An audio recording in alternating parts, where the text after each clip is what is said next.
Welcome to Prepping for the Studio. If you're a musician or musical artist that wants to learn more about what goes on, how to prepare, or how to make the most out of your studio session, you're in the right place.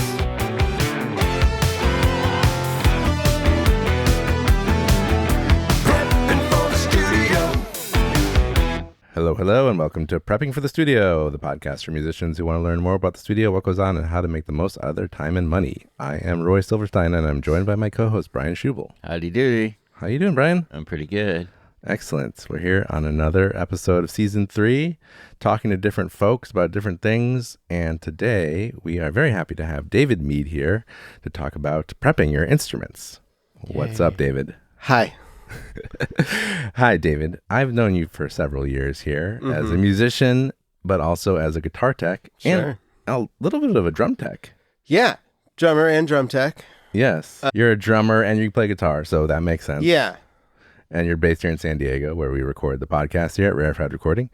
Tell us a little bit about your background. I know you've had some history working at guitar stores and auto body shops, and this is all part of, I think, what makes you you. Oh my God. I mean, this is like a Russian novel of like just describing my, like, we're looking at like 1,700 pages. Yeah. We kind of condense it to a few minutes. Yeah. So when I was 17, I started working at like a vintage music store in Encinitas here in San Diego called Moonlight Music. Okay. It was, 2001, I think. Okay. And, it was such a hot spot for guitars. Vintage stuff that would come through there. The people that would come through were honestly pretty incredible. Nice. Yeah. Encinitas at that time, like, just people were... Some famous guitar players and stuff? Totally. Oh, wow. Yeah. Just crazy. Like, honestly, first couple of weeks, it was like... I was like working there alone, and like James Taylor came in, and he was like a giant man, and just instantly kind of sink or swim. Yeah. And the guitars that came through were like pretty incredible. I really did get to see all the vintage Martins, all the vintage Gibsons, talk to the people who play them and all that kind of stuff. Wow. And it takes a long time, you really have to slow down at the very beginning. Everybody, I think, really wants to jump in. Mm-hmm. Start getting their hands dirty, and you really gotta like sit back and learn like what guitars to adjust and everything. So I did that kind of off and on. I was like also going to school and blah blah blah. Okay. I did that from when I was like 17, and I worked at a store in Portland, Oregon for a while. That was also really cool. Okay. And and just kind of piecemealing together like an education about instruments and just like seeing thousands and thousands of them. And then I burned out. I burned out working at a store. Gotcha. Couldn't do it anymore. Yeah. Was it the people? Was it the work? Was it? There was this is crazy. I was starting to it was also like during the recession. Oh. It was doom and just gloom. I was Which recession are we talking about? This is the 2008 one. Okay. 2000, that one. Okay. And it was just a rough time. Yeah. And to be in like in-person retail during that time selling guitars was just rough. Mm-hmm. And then I was just like listening to NPR and Grizzly Bear, like NPR in one ear and Grizzly Bear in the other, and they were just like depressing me to my absolute core. And if I could go back and change one thing, I would listen to Grizzly Bear just a little less, because I think it was just like compressing my sadness. Okay. And then I kind of got out of it for a little while, and I started working at my folks' auto body shop, which I did for 5 years, and something happened there. This is where I say I kind of had a bit of like a moment of awakening, where at the body shop, I would fix like 30 cars in process at once. Later, post body shop, and I was like working on guitars, I realized I could work on like 30 guitars at once and kind of get them all in the different stages. Yeah. Of where they need to be. And which is kind of like what it's like to be like a guitar tech, like especially in like a band sort of situation. Mm-hmm. You're like, all right, let's get this one started. And then they all get to the ending at the same time. Okay. So that was cool. But that's a tough gig too, man. Well, the body shop gig is tough. Did the body shop work inform your work now? Yes. In some way? 100%. Yeah. I mean, I would say 100% in the process. Yeah. And then also, I mean, it's literally like, I mean, this is maybe a little bit of a exaggeration, but it is like emergency room levels of stress sometimes at the body shop. It is just like whole People other... need their cars more than they need yes. their guitars. We were a great shop. Uh-huh. That being said, to this day, that is the most mad I have ever seen people be in my life. Like, I mean, it's just a whole other game, you know? And then when it comes time to do guitars, you know, everybody's like pretty relaxed. Yeah. You know? So you transition back to well, then in the interim period of that, I then started a hot sauce company after the body shop. I forgot. Yes. That's actually, I think, where I might have originally met you. I think I met you during that time. Farmers Market. Yeah. Mm-hmm. Ah. So then, meanwhile, Clydesdale. Wait. Was it Baby Clydesdale? Was it Baby Clydesdale. That's what it's called. Yeah. Mm-hmm. And meanwhile, throughout this whole time, you know, I'm playing in bands. I'm doing all kinds of stuff. You know, I was in a band that like actually made it. You know, I would say to like second and a half bass. Okay. Kind of tagged out at shortstop, whatever. It happens. And, you know, but like good things happen. New York Times reviews, you know, big, great shows in New York and all over, you know, touring all over the place. Was that Tropical Popsicle? That was, I wasn't in that band. Okay, sorry. But we played with them a lot. Okay, that's why it was called Cuckoo Chaos. Cuckoo Chaos, right. Yeah. And, you know, I got my feet wet with the industry. Yeah. Mm-hmm. You know, I did a lot of, you know, bucket list venues and stuff. Nice. I would like to play there again. If it doesn't happen, whatever, I did once. You still play? Still doing it. Yeah. I'm still in the game. Wild Wets? Yeah. Wild Wets. I still have my project Crash. Mm-hmm. I have a new project that I'm working on right now too, and all kinds of stuff. And I would say that being in bands is what keeps you connected to the world of instruments, because the reason why I think I'm any good at fixing a guitar is because I can kind of like put it through its paces as a player. Mm-hmm. And, you know, that's, I don't know. There's the other people with who are maybe more of like it's a bit more of a numbers game for them, and I'm a bit more of like a feel kind of person. So there's an equivalent with the equipment in the racks here. Like there's people who they're just 100% technical, so they can measure like distortion and noise and blah blah blah, and they can make it like the best specs, but they don't really listen to it. And then there's guys who are a little more like, no, they're like changing components and listening to every component they put in the circuit and being like, this one's better than that one. And it's just about how it sounds and not about anything with specs. So there's like equivalency, I think, in the gear world. And I've had, all that being said, I have had great experiences with each. Like I've had great experiences with the technical person and the great experiences with the feel person in every capacity in which that can be present, such like, you know, like the doctor, you know, let me put it this way. I've had like a psychic massage person heal me in a way that a doctor never could. Okay. Right. So, you know, sometimes like the doctor can't figure out what's wrong with you, but the person who gives you a nice massage will just get you right up. So they're connected to the universe in a different way. Yeah. And I'm definitely way more of like a feel sort of person when it comes to instruments. And so then I was doing the hot sauce thing. Things were going great. It was awesome. It was great. And sauce. yeah, it was a really good experience. But then meanwhile, at the farmers markets, I was doing 5 farmers markets a week. And then in between customers at the farmers market, I would just be cruising for guitars. Mm-hmm. And then one thing led to another. And I had like 300 guitars, running a guitar store, back in the game. And then physical store or like reverb.com? Reverb. Okay. Yeah. I was a bit of an early adopter to the Reverb thing, which was nice. They've like featured your shop. It's been great. Yeah. They've been very generous to me. They've really helped me out. And Magnetic Heaven is what you call it, right? Yeah, Magnetic Heaven is the name of my kind of entity or whatever. Mm-hmm. You know, I could take them in, I could diagnose them, I could fix them. It was like kind of a culmination of all of my previous skills kind of coalescing into one. Yeah. Which was a very nice experience. And you know, it was like the whole time where everybody else was like going to college. This was your college though. Which I attempted a number of times. I don't want to say I didn't go to college. You know, that's not true. I've actually been to probably about 15 of them. It was just a matter of how far into each one I got. Yeah. You know, meanwhile, it's like I was just kind of going back, working at guitar stores, you know, always like gravitating back. And then it turned out at the end of the tunnel, there was totally a good life for me at the end of it. Yeah. And that was a very pleasant surprise.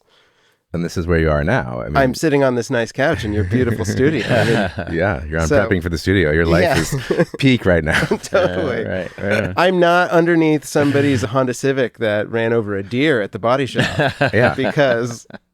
No, you're in a better place. Yeah. I've literally fished animal fur out of somebody's drive shaft before. Oh, man. Yeah. Well, better than a skunk. Old, decayed flesh. I ran over a skunk a year or two ago and had to hire someone to help clear it all out. It was bad. Brutal. Yeah. I've been that person. Well, okay. Well, let's get into some of the more like things that the audience probably wants to know about. Not that they don't enjoy now that my backstory has been established. Yes. That's called character development. Yes. We need that. We lack that sometimes in movies these days. Yeah. We always talk about, getting your guitar set up, but what is it? What happens during the setup? What are you optimizing? What are you improving on a guitar or a stringed instrument, which is what you primarily work on? Sure. Wow. Okay. How do I... Big question. Lots of probably parts to it. That's a large question, believe it or not. All right. So you pick up a guitar. Yeah. And, sometimes I wish I could go back to before I knew. You know what I mean? And just, like, I was way less preferential. You know what I mean? Like, I would pick up a guitar before I, like, knew about setting it up, and I would just kind of play it. Now...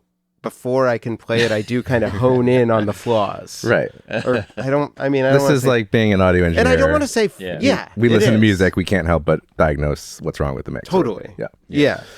So, and I don't want to say like I start with the flaws. Sometimes I say I start with the strong points. Like, okay, what's good about this guitar? Where are some other areas that we can like bring it up? And, really you're looking for something that is in a continuous state of flux. In the world of guitars is there's tension. So every guitar is like I say a guitar is kind of like an open book, like a like a picture a phone book. Okay. Open in the What's middle. A phone book? Sorry. Yeah, right. Okay. Yes. I know what a phone book is. Yeah. Like when people have like a piece of literature, a bit of I don't know, like a pedestal, and it's like open to a page or something like that. Picture that, and then the tension of the strings is wanting that book to close. So every guitar is kind of wanting to, it's almost like implode. A clam that's trying to like close in on itself. Yeah. And things change, because of that. Yeah. And like if you leave a guitar for 6 months with the string tension on and you put it in, in a case, even then, weird things can happen in the case. Weird things can happen when a guitar is just like sitting out here. Yeah. And it will change. It just does. Temperature changes, climate changes. And in the winter when things get colder, the guitar kind of contracts a little bit. Your action gets a little bit lower. Yeah. Sometimes that means that the strings start kind of vibrating on the fret. Okay. Fret buzz. Fret buzz. Yeah. Okay. Yes. And here's the other thing about fret buzz, because... I have been known to be a bit of a fret buzz apologist because oh no, are you gonna be canceled for this? Yeah. If you listen to like a lot of really classic recordings, a lot of times before, guitar teching was this thing where there's a lot of documentation and stuff like that. Yeah, like back in the 60s and 70s, there was like one book. I read it. I forget who it's by, but it was a burgeoning industry. It was. The guitars weren't old enough yet. Like a 50s Martin in 1970 was kind of just coming around to needing some work. Gotcha. And people were like, wait a minute, nobody knows how to do this. So there was a lot of like cowboy repairs done back in the day. But, you listen to like the beautiful music that we all love from that time. You hear all kinds of fret buzz that I think like maybe by today wouldn't be acceptable. Like, quote unquote. I say go with it, man. Yeah, I see. But, so you come down the side of let it be a little more, but totally, and that's where I think point side point. I think that's a bit where my experience as like a actual like musician who has been in the studios and recorded a bunch comes in, because I'm like, I've had the great takes that I loved, with the little bit of fret buzz, versus the pristine take that didn't have that fret buzz but was missing the magic. It's like, go with the magic take. Gotcha. At the end of the day. Right. And God knows when that happens. Right. Sometimes you can't control when that happens. But if you're sitting at home and you're going to go in the studio in a week or 2 weeks or a month and you've got a guitar in your hand that you're noticing some major buzz, let's say. Yeah. Probably a good idea to find yourself a guitar tech Totally. and look at that. Totally. Yeah. And there's and also lots of other things, right? We've only touched on fret buzz, but there's I know there's more to the setup. Yeah, I would say like fret buzz is a bit of like the flu symptoms of a guitar, where a lot of things can manifest as flu symptoms, you know, and sometimes you think you're going to the doctor for one reason, and it turns out you're like, okay, we were like taking an x-ray of your foot, but actually you got something in your knee there, buddy. You know, it's kind of like a, right. You know, you look for one thing, you find another. Sure. You know, braces on an acoustic guitar, you know, they can loosen up, they can cause noise. Like some other kind of rattling or something. Rattling. Yeah. You wanted to talk about intonation. I know you do. I do. Yeah. That's a big one, right? Yeah. That's when the guitar is not in tune all the way down the neck. Right? Yeah. Yeah. It's in tune in some places, but then you go up and it's not in tune, which is a big issue when you're recording, because Huge. you're playing your part and everything's great. And then you do the thing up high and suddenly everything's out of tune. It's like, well, that's not going to work. And intonation, I do think, is something that I push for, you know, that razor sharp intonation, because a lot of times that's what people kind of request. Yeah. You know, and I just do it. You know, it's almost like getting perfect intonation. It's almost like, okay, if you had like a menu list of different levels of intonation, believe it or not, this is like a real thing. Okay. And, you know, there was perfect intonation. And then you could do one where it's like, okay, you know, let's like push the B a little flat. Okay. You know what I mean? Or, you know, and kind on purpose. Yeah. Okay. Totally. And what will people pick over and over off of that menu? You know, like if you could maybe have like a smattering of sharps and flats that in my opinion, were a little like kind of strategic. Okay. Most people would pick the perfect one. Okay. Where they want everything. That's sort of the baseline. Yeah. I'm a little bit, I mean, this is a bit of a radical thought, but I do think that like there's, you know, that magic in the phase that happens where two things are not actually, you know, perfectly. Yeah. Which is like when you listen back, you more know, chorus sounding or something.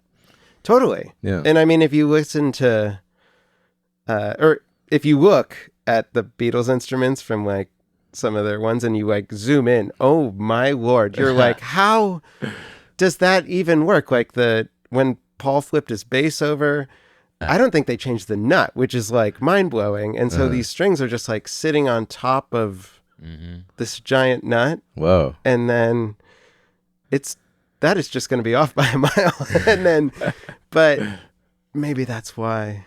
Part of the magic, maybe. I mean, the player also somehow can adjust, I think, to some of these things. That's the thing. I think it's like that feel.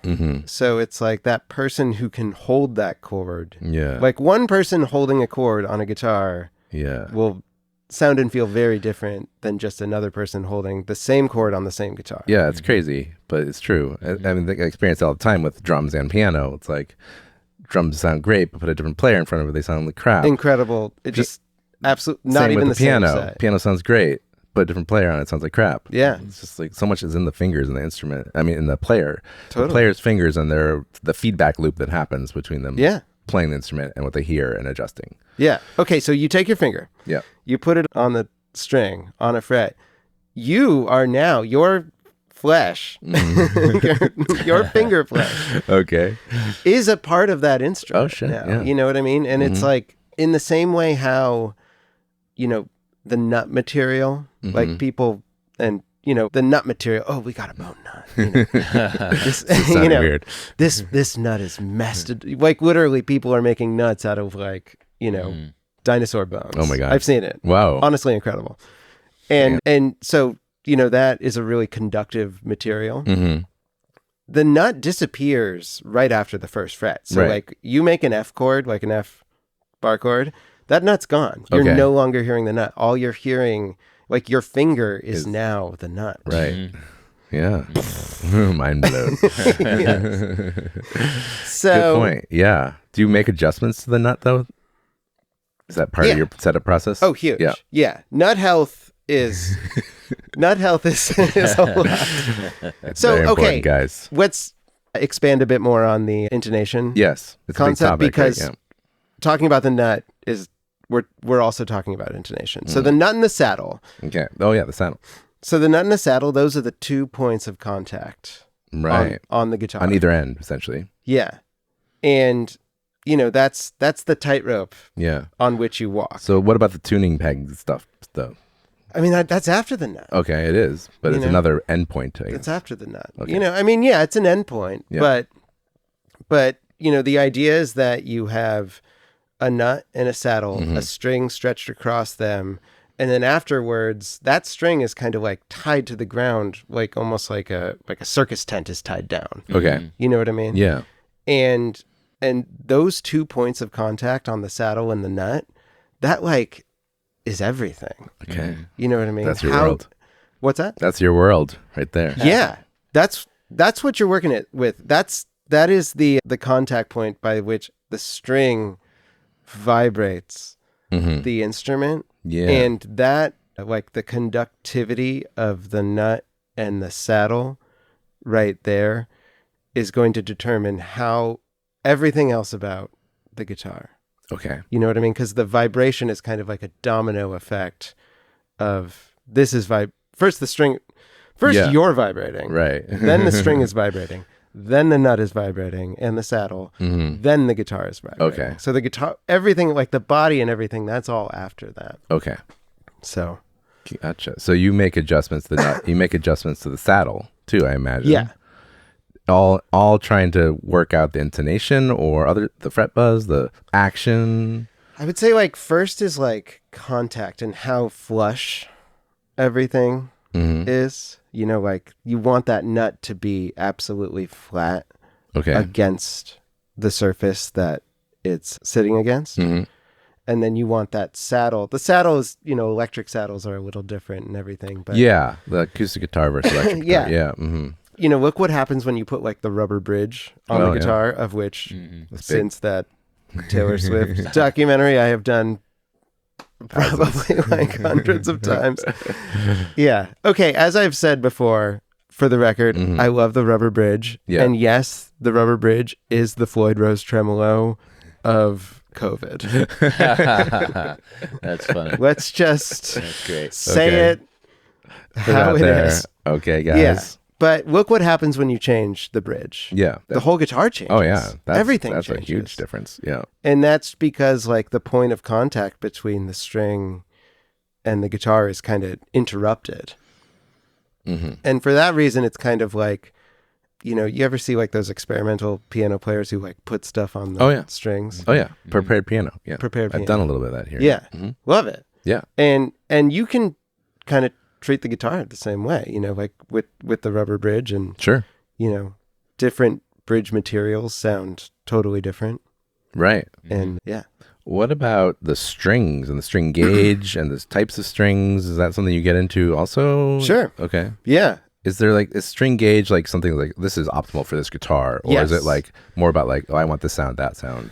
Yeah. Okay. This is so glad you asked. Okay. So the guitar picks the strings. Okay. You don't pick the strings. That's cool.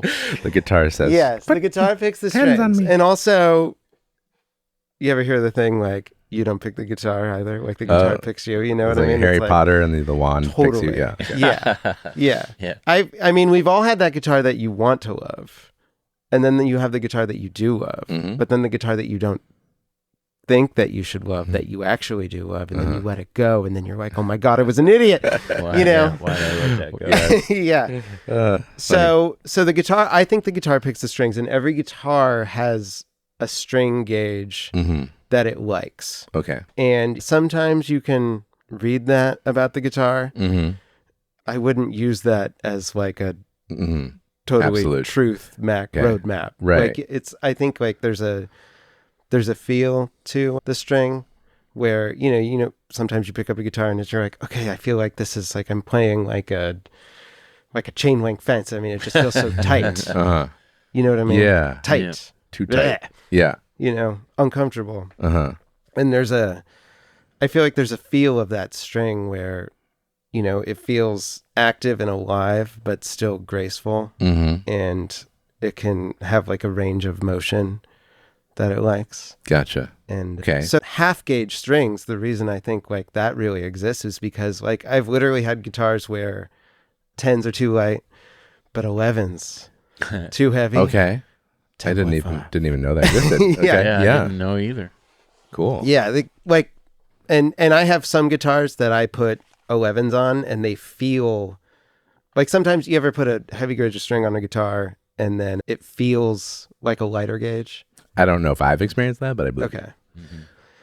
It happens. And then I've had some guitars where you're like, okay, this guitar likes 11s, but then another one you'll be like, okay, this one likes 10s.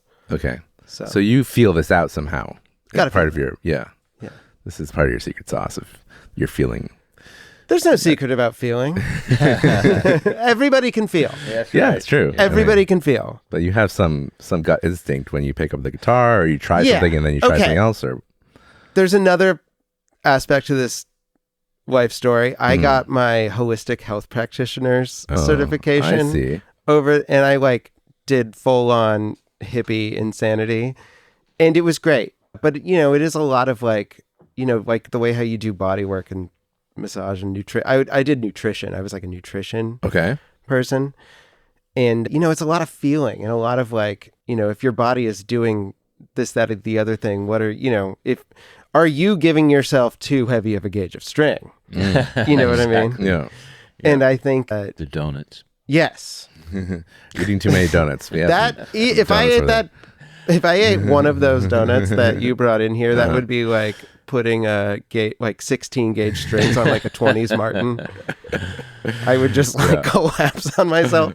So yeah, so that's, you know, I feel like a bit of the feel element of it that I kind of lead with kind of extends from that a little bit. Gotcha. Yeah. Can setups go bad? I mean, I feel like I had a guy in here recently who had his guitar set up and he was not happy with it. And he was like, it feels like just, it doesn't have the low end I was hoping for. Of course. Yeah. And it can. Yeah. Of course it can. Yeah. Nothing can't be undone. Right. Okay, good. And that is okay. Like let's say you go get your car fixed. Go back to the auto body shop. You know, you get it fixed. You're all stoked. You drive away, you know, you go grab something and then you get in it and it won't start. Mm-hmm. And you flip out. You know what I mean? You're calling people. You're leaving messages on a closed mechanics answering machine. Right. Furious. Yeah. Whatever. And then it turned out that you just actually needed a jump and your battery hadn't been run enough so that it had a kind of a baseline charge. Yeah. And then all it needed was a jump, and then you needed to drive it for about 15 miles. Right. And maybe you didn't have to leave that big message on that guy's answering machine. Hey, it happens. Yeah. And believe me, we've all left that message and we've all felt a little bad afterwards. Sometimes setups are the same way. Gotcha. I don't know but like nothing can't be undone. Right. You know, there can be things that happen where, okay, you get it set up and it goes through some temperature changes a little bit. It goes through a hot car. Yes. It goes through a cold house, and then it goes to a studio or show the next day. With a bunch of air conditioning. If I had set it up and maybe been pushing for some lower action, and all of a sudden there was maybe like a temperature change, there was a back bow, all of a sudden, you know, that you could get some buzz. Yeah. And then, so sometimes when I set them up and you're like, okay, where is this guitar going? Right. You know, in the next couple of days, like what's the next Sisterhood of the Traveling Pants with this guitar? Like, where's it going? Sometimes I set it up and I'm like, all right, let's leave it a little higher. Gotcha. So that way it'll kind of there'll be some flexibility. And now, a word from our sponsor. Rarefied Recording. Oh, that's me. I would be remiss if I didn't mention my studio, Rarefied Recording, and the services I offer there. The studio itself was built from the ground up, from the masterful plans of Mr. Wes Lachaux, so it sounds fantastic both in the control room and the live room. A 32-channel Neve Genesis console holds center court and is complemented by a wide array of outboard gear, instruments, and microphones. Your music will be in good company. If you live in the San Diego area, just head on over to rarefiedrecording.com to learn more and book a tour. If you aren't lucky enough to live in San Diego, you can also hear examples of my mixing work. That's RAREFIED recording.com. And now back to the episode. We didn't mention the truss rod. Is that something you adjust? The truss rod is something I adjust. Okay. Yes. Is that like the spine, like you're a chiropractor? Yeah. Isn't that part of the intonation, the truss rod, or no? Okay. Yes, it is. Yeah, I'd imagine. It changes the sort of bend of the neck. We're gonna talk about this. Okay. We're gonna talk. Okay, we're going there. Okay. Truss rod. Okay. So the Greeks figured out. Oh, okay. The Greeks figured out that sound can be measured in time, can be measured in sound, distance can be measured in sound. Distance can be measured in sound. Distance can be measured in sound. Okay. All the words for that we have for intonation. Even the word intonation is Greek. Yeah. Okay. So yeah, they were big into all this. Huge. Yeah. Octave. Octave's a Greek word. Okay. You know, all the modes, everything. Yeah. Well, they're talking about like wavelength. Wavelength. Yeah. Because you have, so it takes a certain amount of distance for the sound wave to take up. Absolutely. And then it recycles. And those shades of sound can tell you how far away something is, which is just fascinating. So you have the string. And then you cut the string in half. Mm-hmm. I'll do this right here. Okay. Cut the string in half. There's no video, unfortunately. Yeah, sorry. You have the string, cut the string in half. That's an octave. Yeah. The string, and that is because the string is half as long. Right. And so that is at the 12th fret. Okay. That's where that happens. Mm-hmm. So take that neck where the 12th fret is, and it's perfectly flat, right? And all the frets are lined up. And everything's perfectly flat. Now put a little bow in that neck where all the frets are. Yeah. Those frets are no longer going to be in exactly the same place. Mm-hmm. Right. So for that reason, the truss rod can affect intonation. Gotcha. And that being said, a dead straight neck is a lifeless neck. Oh, it's interesting. kind of a thing. Okay, so and you want to know who I learned that from? I probably shouldn't say. I'm going to say. Okay. Joe Walsh used to come into the store that I used to work at when I was a kid. Cool. And I learned that from him. Nice. So you want a little bit of a bend? Okay, I'm talking about like a little. I'm talking about like just like a sprinkle of salt, like a sea salt. Last thing that's going out. Gotcha. Just because if it's too much, you can have intonation problems. For sure. I would imagine. Yeah. Cool. Okay. So that's generally one of the first things I try to do is I do try to get the neck straight and see where things are at. Okay. Because you can tell a lot about the guitar based on that. Okay. So you see how that works and then make a little tiny tweak to give it a little more life. Yeah. And I mean, and here's the thing. I mean, under perfect circumstances, that neck will straighten out. Life is rarely perfect. Yeah. So, well, this is another question I had was like, how should one be storing their guitar at home to keep it from decaying more rapidly? So glad you asked because so many people should know this. Yeah. Okay, it really depends on where you live. It depends on the climate. It depends on, the temperature of the house. Yeah. So here in Southern California, great climate for instruments. Good. Perfect. It's not too hot. It's literally the Goldilocks zone where it's not too hot. It's not too cold. Yeah. It's pretty easy on them. You go to other places, the Midwest, oh my God. The Chicago. South, oh my God. You're the from New England, oh my God. The Pacific Northwest, oh my God. All these places suck for guitars. The desert, oh my God. We went to New Mexico recently and I bought some guitars while I was out there. Yeah. Oh my gosh. These poor things. They're dried out. Oh my God. Yeah. And I had, so the neck, fret sprout. What's fret sprout? Fret sprout is where the neck shrinks Okay. and the metal of the frets do not. Oh. Oh, wow. So And- the frets stick out on the edges?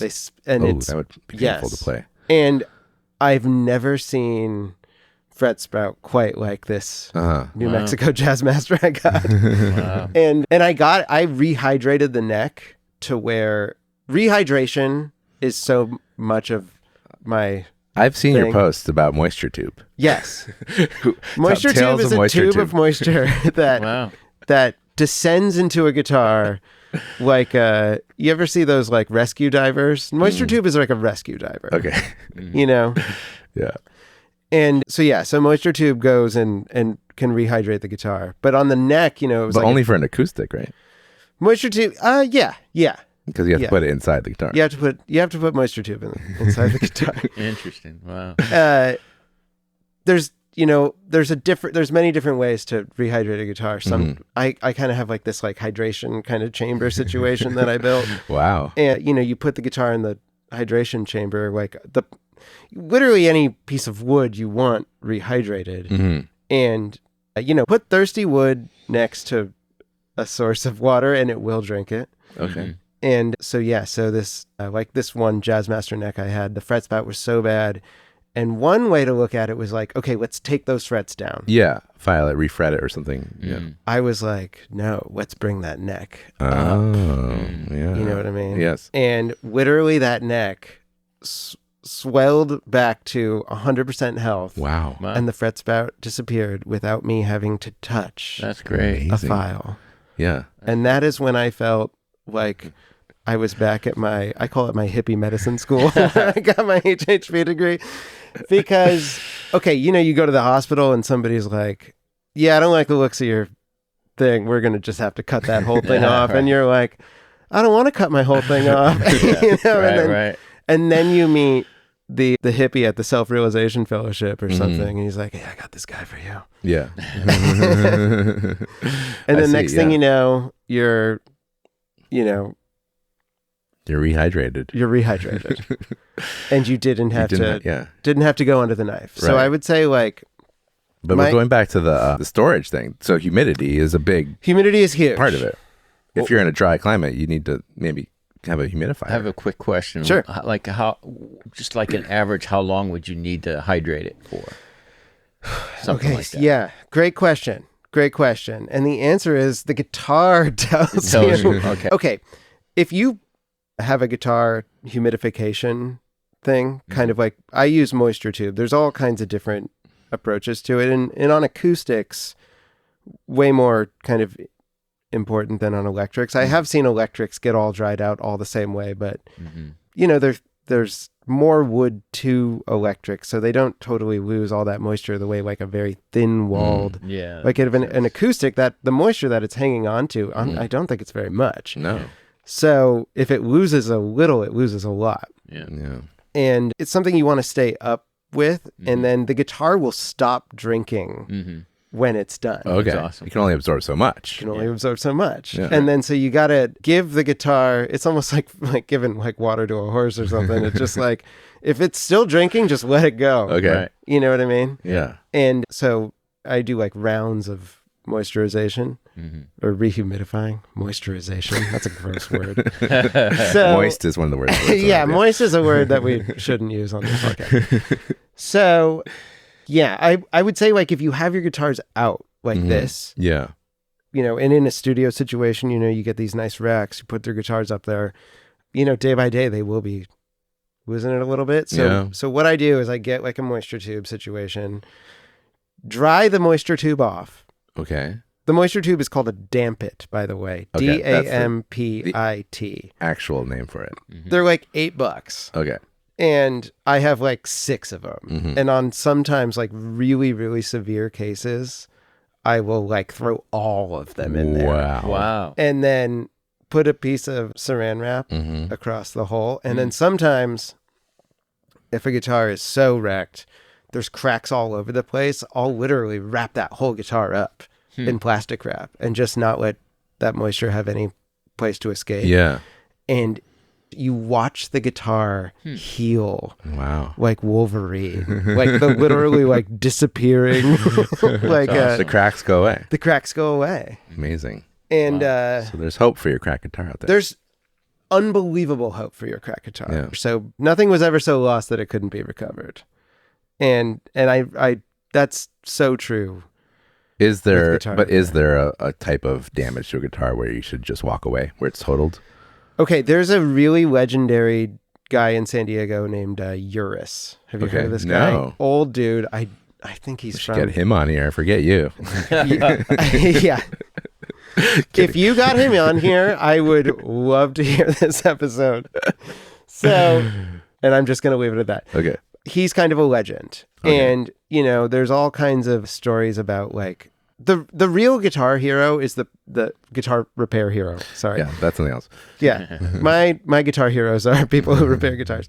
Mine is But the video game. so this guy I think it was like in the 70s or 80s. This is a story I heard. Segovia, Okay. the Famous. amazing Yeah. classical guitar player, Yeah. best in all of the world probably ever. His Jose Ramirez guitar Okay. fell out on the 8 freeway. This is the story I heard. Okay. In fact, Secondhand. I'm sure there's the fundamentals of the story are true. Maybe the freeway where it was actually on is wrong. I'm Okay. sorry. Fell out of the back and was obliterated. Oof. And this guy Urus, who, if I'm not mistaken, I think he's like an Eastern European person. Okay. And the Eastern European guitar repair people, also car repair people, tech repair people, anything to do with repair, the people who grew up behind the Iron Curtain, where you can't just call up somebody and order a new part. I see. Those are the G's, man. I see. Those are the G's. That makes some sense. Those are the G's. They're like Give me, MacGyvers. Yeah. I want that Bulgarian guy who was getting his tractor going with like, you Bubble know, gum and whatever. yeah, like those are the G's.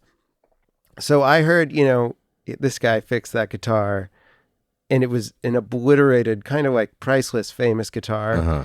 And he fixed it, you know, with like Harbor Freight tools. Couldn't even tell. Wow. That's the story I heard.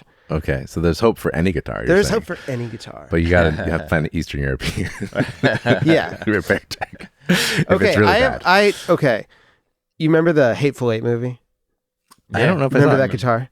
I don't remember the Okay, guitar. so- the one they smashed. Oh my God. So Kurt Russell was accident. borrowing like an 1850s Martin Right. from like the Martin Museum, Right. you know, which is like if you go to like the Met Museum in New York and you go to the instruments section, Uh-huh. you know, they have these like 1850s Martins, you know, I'm talking about like oh my God, jaw-dropping stuff. Mm-hmm. So he had borrowed one, you know, because that movie took place like a few years after the Civil War. So Okay. it's like, okay, that guitar was like, what, 30 years old allegedly at that point or something? And he was supposed to pick up the guitar, switch it out, Right. and smash a dummy one. He smashed the real one. Right. And I'm like, did they try to fix it? I don't don't think, I want to hear the follow-up story Right. about that. Yeah. We haven't heard any follow-up. Wow. Yeah. Have you heard anything? No, no. Yeah, that was crazy. I never Yeah. saw the movie, but I heard the story. Because that would be a bit on par with the guitar falling out of the back of the Yeah. car on a freeway. Right. Obviously, there must be an extreme cost to fixing a guitar at that point, though. Yeah. And So- I've seen it. You know, the person who I learned a lot from when I was growing up, our guitar tech at Moonlight Music, this is actually a huge component to my story. I really should have maybe Okay. led off with this. But when I was like 19, the guitar tech at Moonlight Music was like this 25-year-old kid named Andy Powers, who is now the CEO of Taylor Guitars. Right. Uh-huh. Andy, Yeah. I met him, yeah. Funny. And at the time, you know, he was just, I don't want to say just, you know, he was a kid growing up in Oceanside. And, you know, while everybody else was running around and making trouble, he was like surfing and hitting the books on guitars, and look where he is now. He was our guitar tech, but then he would show us stuff that he made, and it was unbelievable, like really, really incredible. He restored a 30s Martin for my boss. And I was there the day that it came back in. And he spent probably like over a year. Sometimes those big Wow. restorations, you know, Wow.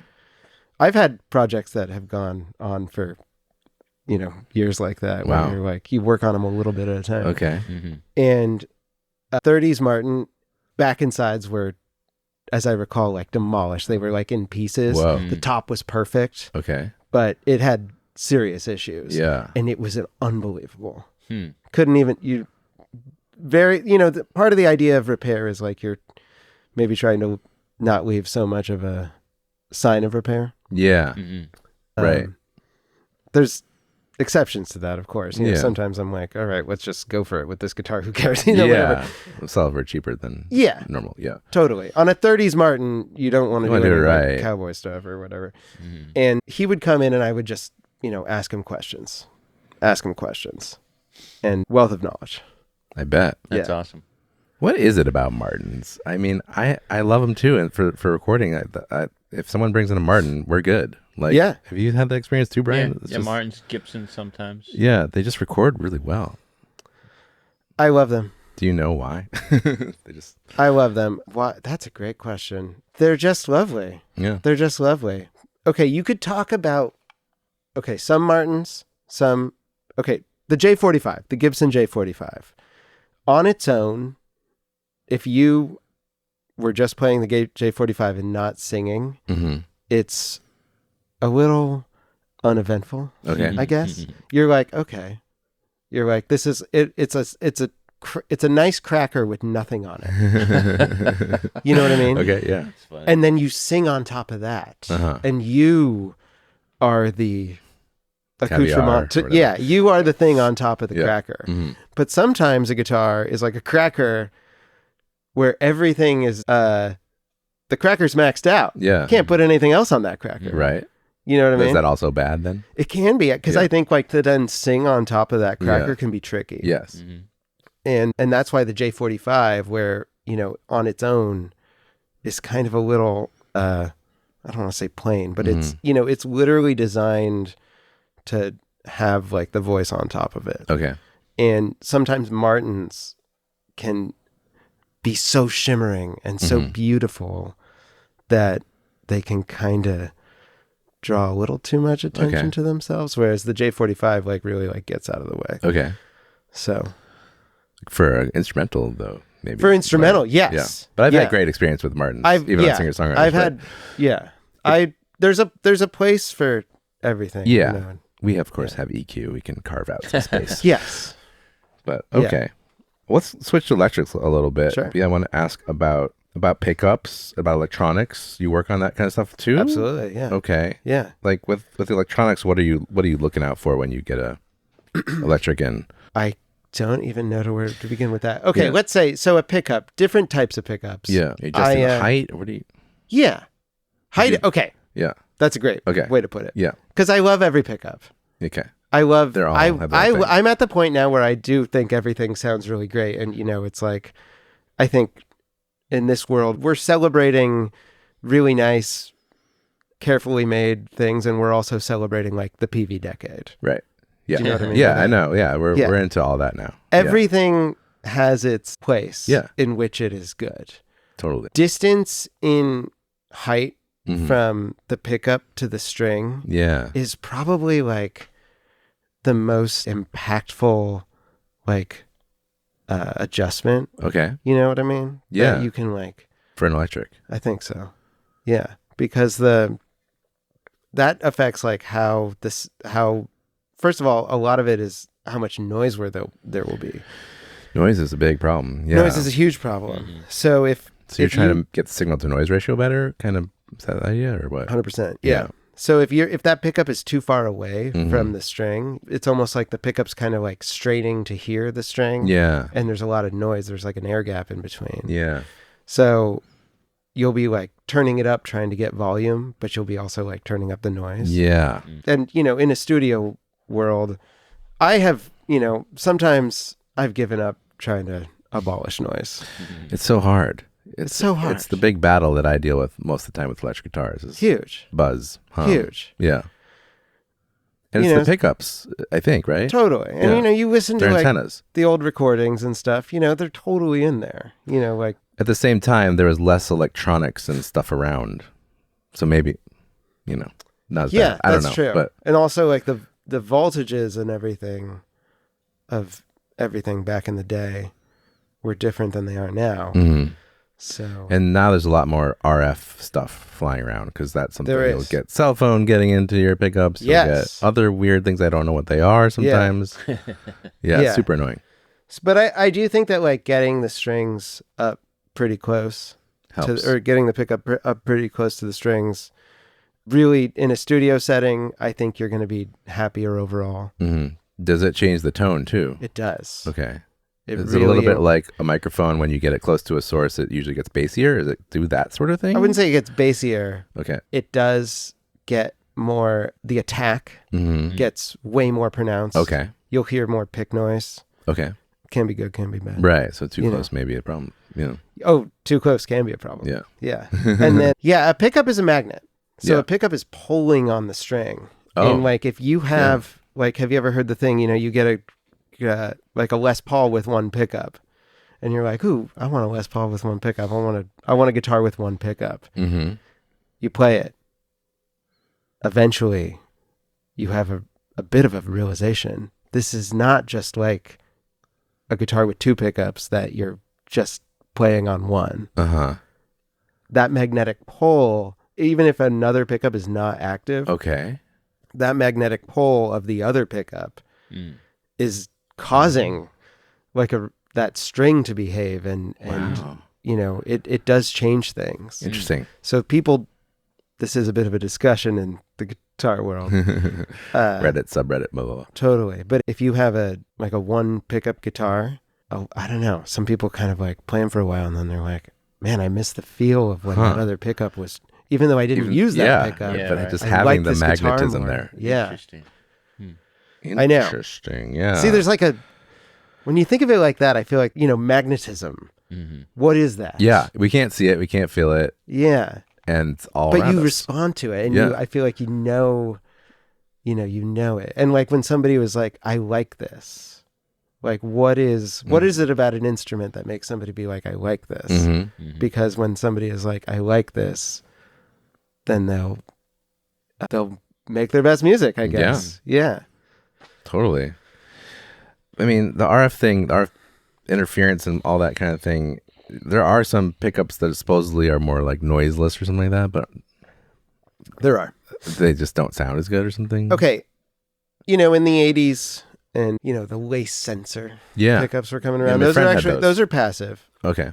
And, They're just and really good humbuckers? Is that what they are? they figured out a way. And I do, once again, I like everything. Mhm. Right now, there's always a witch hunt for the thing that used to be cool and then it comes back around, blah, blah, blah, blah, blah. Yeah. There was a long time when waist sensors, that was the thing. Uh-huh. And then, of course, right after that, waist sensors were no longer the thing. Right. I don't care. They're still good. Who cares? The waist sensors, they figured out a way to make the magnets, I think they're vertical, if I'm not mistaken. Okay. And so what that does is it makes the magnetic field really narrow and very focused. Okay. And so in doing so, that pickup isn't picking up a lot of the things around it. It's just like hyper focused on the Okay. string. It's kind of like a cardioid microphone, Yeah. honestly. Yeah, or hypercardioid. Yeah. Totally. Yeah, you could totally picture like the magnetic field of a pickup the same way you would picture the what's Pickup that thing pattern. The pickup pattern. Omni I guess. I don't know. field Yeah, of omnidirectional or omnidirectional. That's field of a picking up microphone. everywhere, but yeah, the directionality or whatever. Yeah, of a microphone. Totally. So then, like the reason why a lace sensor is way quieter is really because that magnetic field is really hyper focused, and people really, after listening to a lot of very noisy pickups from like the 60s and 70s, which sound so incredibly good, Yeah. and that I think, at the end of the day, that's where I go. Yeah. I want a noisy, great sounding pickup. You know what I mean? Yes. Well, Like, I'm luckily, the tools for taking out the noise are getting really good in the computer. Yeah. But That's I good also, news. a comment on noise. A little bit of noise is, tape hiss and all that kind of stuff. A lot of it's times like, you can't hear it because the rest of the music covers it. yeah. I think subconsciously it's a little picked up, but there's something, things can be too clean and too perfect and too pristine. Right. A lace sensor pickup through like a perfectly clean amp, I think, would you really like that? Or would you like a 60 Strat through a 60s Deluxe Right. reverb? Yeah. I mean, come on. Different people have different opinions, but yeah, I know what Sure. you're saying. Yeah. Yeah. Tone sometimes the tone takes precedence over the perfect, clean, Yeah. low noise thing. Same And with so- all the audio gear, yeah. Right. And you would ask about strings before, and like Yeah. different strings will react differently to different pickups. Different alloys in the strings will react Wow. differently to different pickups. Strings have changed tremendously Yes. since the 50s and 60s. When they were made of guts or something? Well, that's a whole different Okay. thing. That's a whole different. But I would just say like the original. If you go get like a Super Slinky set today, Okay. it's not the Super Slinkies that like Yeah. the heads back in the day were playing. Right. And so, a little bit of a plug. Wabella Strings, Uh-huh. homies of mine in New York. Okay. They originally made the original Super Slinky for. It wasn't Ernie Baldwin. I forget who it was. Okay. They made the original Super Slinkies, and they're bringing back that original recipe. And they have like kind of a line of like vintage strings. Mhm. Interesting. And there's a new one out right now. I think it's called Vintage Sound. Is that what it's called? Vintage Vibe. Okay. I think. Well, that's, No. they make roads or fix up roads and stuff. Yeah. No, that's not Rose the name. parts. It's a red package. It's beautiful. Some of my favorite strings are like these like 50s, 60s strings. And the blend is something special about them. Cool. Wow. Cool. Cool. Yeah.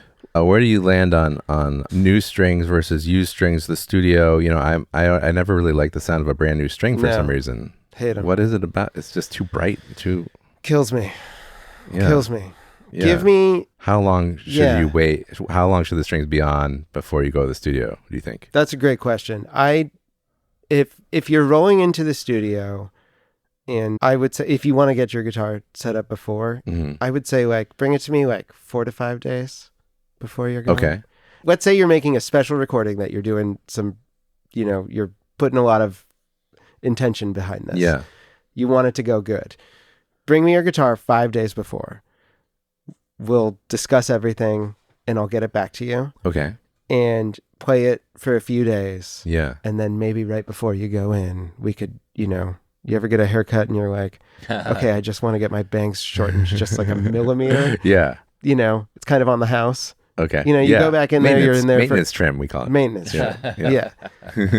So, I would say like 4 to 5 days and play it. Yeah. Playing it is important, right? Break those strings. in. Yeah. Break those strings in. And then, the oils from your hands coat the strings a little bit. So that's part of dulling it out. Totally. The super bright thing. Yeah. Also, and okay, let's say you were going in 2 days before, Mhm. or you only had a day. Yeah. I wouldn't use phosphor brown strings Okay. on an acoustic guitar. Those are really bright, I guess. Very, very bright when they're first out of the shot. Uh-huh. Like so incredibly bright. I would maybe use 80/20s, which are like kind of like a bit of a duller blend. Okay. Or I would use like Monell. Have you ever heard of Monell No. strings? This is like the old school stuff, Okay. man. Oh, baby. If you ever have like a really old, like on like a dobro, old timey guitar, Okay. Yeah. Monell strings, it's like a different alloy Okay. and sound really good. I'm learning lots of things. Yeah. Yeah, that's good. Yeah. I mean, it's just crazy how bright they come out. Is that a part Yeah. of like, because the string is so brand new, everything's like perfect with it and it's just vibrating so Yeah, well. Phosphor bronze, phosphor bronze is a shiny metal. Yeah. And, shiny or brighter, I guess, right? Yeah. That's how it work. Yeah. Yeah. Very shiny. Yeah. Very shiny. Shiny in the best ways, but I think phosphor browns after like I guess a week, Mhm. that's when I'm like, nice. Okay. Here we are. Yeah. I do kind of loathe new strings. Nylon strings, Mhm. don't do it before you're about to go. Like I would say nylon strings take a solid month Ooh. before you're even going to enjoy any part of it. Okay. And they are just going to be stretching. And then after that, you're good. You're good for let them go. Yeah. Just let them go. Bass strings, decades. Okay. Yeah. Decades. And that being said, I have Yeah. people who bring me their braces Yeah. and they want their new strings before every show and they play like a show every Right. 2 weeks. I mean, that's personal taste, I guess. I'm sure there's some Yeah. producers who want new strings on all the guitars. I've heard that I know, too. yeah. And I mean, I've worked with bands that they change bass strings in the middle of a set. whoa, Because crazy. they are like, they want that. They like that brightness. They want that attack. Yeah, I could see it for certain That types of is music. just crazy. Yeah. But To each their own. to each their own. Yeah. Yeah. But also sometimes, doing the unique thing is like, that's kind of a weird move, Yeah. but it's kind of like your move. Mhm. And that's what makes Yeah. your move cool, I guess. right. Yeah. Totally. Yeah. We're kind of running out of time. I'm kind of wondering if we should have a part 2 about drums with you, Love to. because you know a lot about drums too. We could tease the drums right now. Yeah. Yeah. But yeah, drumming is a whole thing. And so like, I would say, most of the band experience I've had, even though I'm a guitar tech and I work on guitars and I am a guitar player and I have projects where I play guitar and Yeah. do all that kind of stuff. I would say like 95% of my experience in bands and every show I've ever played has been like as a drummer. Yeah. Maybe not 95, but solid 80s. That's your primary thing when I see you play. Yeah. Totally. It's drums. But I also watch your posts that you're playing really great finger picking guitar and Thanks, yeah. man. Yeah. I'm all over the place. Yeah. 2 years ago or 3 years ago, I released my like hard rock kind of punk album. Uh-huh. We recorded some of that here. Is that the Crasher stuff? Yeah, the Crasher Mhm. stuff. And then, toured that. And then that turned into this like instrumental acoustic finger picking thing. Mhm. But I did like a sold out show at the Casbah with that. And Nice. I thought it went pretty good, honestly. It was, yeah. And so I'm all over the place. I'm just going wherever life takes me, Right. man. You know what I mean? Yes. So drums are huge. Drum Yeah. teching, getting your drums ready for the studio. Oh, it's so huge. Everything that we just talked about. I think we do a part 2 another day Yeah. Let's do it. with you Love it. talking about drums, because it's also so important and I think worthy of another discussion. 100%. Yeah. Okay. Well, if someone wants to find you on the internet or wherever, Yeah, what's the Magnetic best way? Heaven. Magnetic Just search Heaven. that on, up. What's that? Just search that up anywhere. Yeah. Instagram. Yeah, Magnetic Heaven. I think it's Magnetic Heaven Music in a lot of places. But yeah, Okay. if you search that up, I'll pop up. David Mead, San Diego. Right. Magnetic Heaven. Yeah. Good guy. And and so I have been repairing guitars now. I sold the hot sauce company Right. in 2020 over right at the beginning of COVID. I didn't want, Yeah. I didn't want to. That would have been hard. Yeah. There was a time where I was doing both of them and it was working, but then the guitar thing just totally ate the hot sauce thing. Yeah. And so And I I've had just a really spicy mouth. yeah. And it was a great experience, that whole experience. But then, it's been like 6 years where it's just been guitars and music, and it's been so nice. I'm able to get a lot of artistic release in my job.